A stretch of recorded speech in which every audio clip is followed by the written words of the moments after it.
আসসালামু আলাইকুম প্রিয় ভিউয়ার্স। অত্যন্ত রহমত বরকত নিয়ে আমাদের মাঝে আবারও এসেছে রমাদান।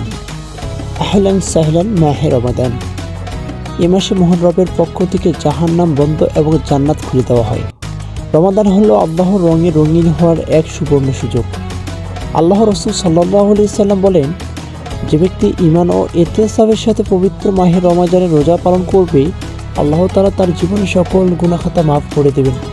রাসূল সাল্লাল্লাহু আলাইহি সাল্লাম আরও বলেন, যে ব্যক্তি রমজান পাওয়ার পর নিজের গুনাহ মাফ করতে পারে না, তার মতো হতভাগা ব্যক্তি আর নেই। এ মাসে নিজেকে পরিশুদ্ধির উদ্দেশ্যে গুরুত্বপূর্ণ কিছু টপিক সম্পর্কে জেনে নেওয়া যাক। দৃঢ় সিদ্ধান্ত, কাজে ছোয়াব ও উৎসাহ নিয়তের মধ্যে নিহিত।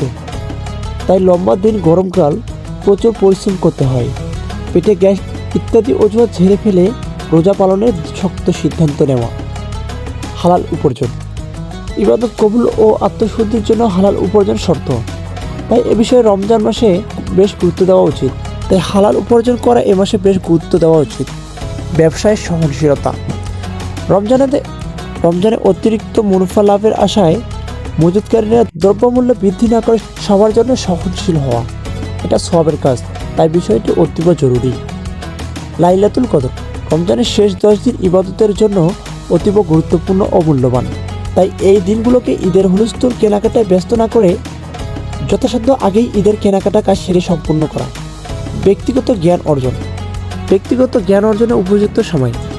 তাই তাফসীর, কোরআন, হাদিস এবং ইসলামিক কোনো বই কিনে ফেলা। প্রয়োজনে ধারানির বা স্মার্টফোনে কোরআন ও হাদিস ও ইসলামী সাহিত্যের অ্যাপগুলি ইনস্টল করা।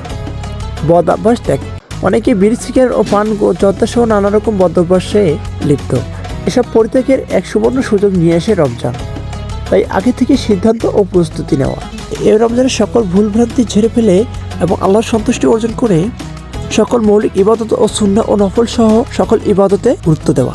আল্লাহ আমাদের এই রমজানকে নিজের আত্মশুদ্ধি পরিশুদ্ধির জন্য কবুল করুন এবং জীবনের সমস্ত গুনাহ খাতা মাফ নেওয়ার তৌফিক দান করুন।